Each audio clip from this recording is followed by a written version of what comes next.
nandito nga po pala ako sa may malapit sa ilog.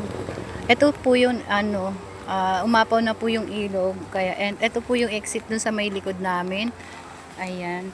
Kasi pupunta ako ng palengke, naisipan kong dumaan. Ayun ilog po yun, yung nandun.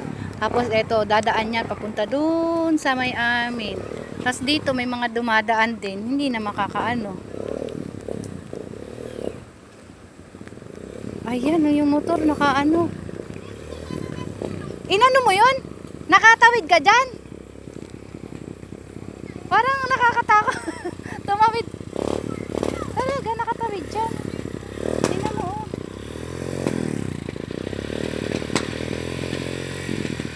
Nakakatakot tumawid. Kasi pwedeng...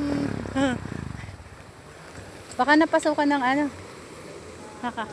napasukan na. Ayan ang lakas. Delikado kaya yan.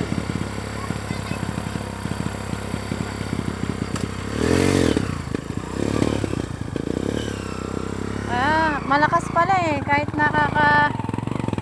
nakatawid siya Nakatawid siya? Galing Yan. Aalurin ka dyan. Ay, akala ko nakatawid siya. Baka kako...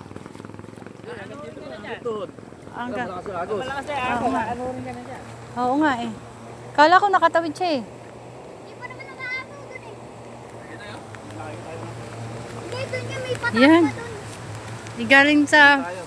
Yung ilog po, papunta doon, exit to ng papunta. Dadaan sa may amin. Yan.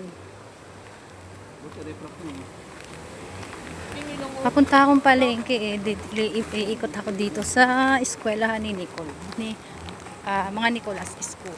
Nicolas. Hi! Eto.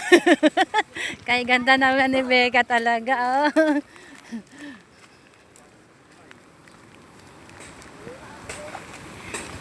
Pupunta na ako.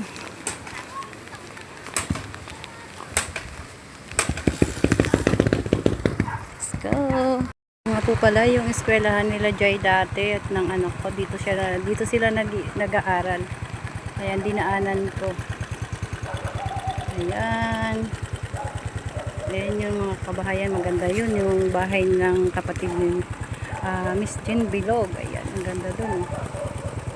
Yan, ang ganda ng bahay niya.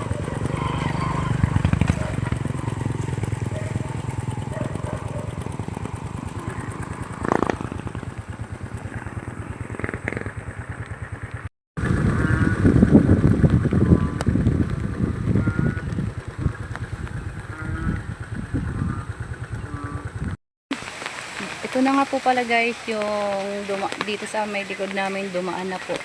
Kanina po malapit sa ilog, nag-video na din po ako at dumaan nga po ako dun sa Gawidon kasi papunta ako ng palengke. Dumabas dun ako sa kabilang daan dumaan.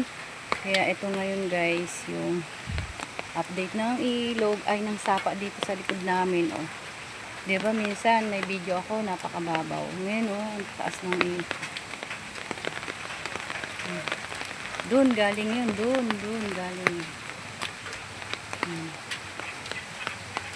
Dami po namin kawayan.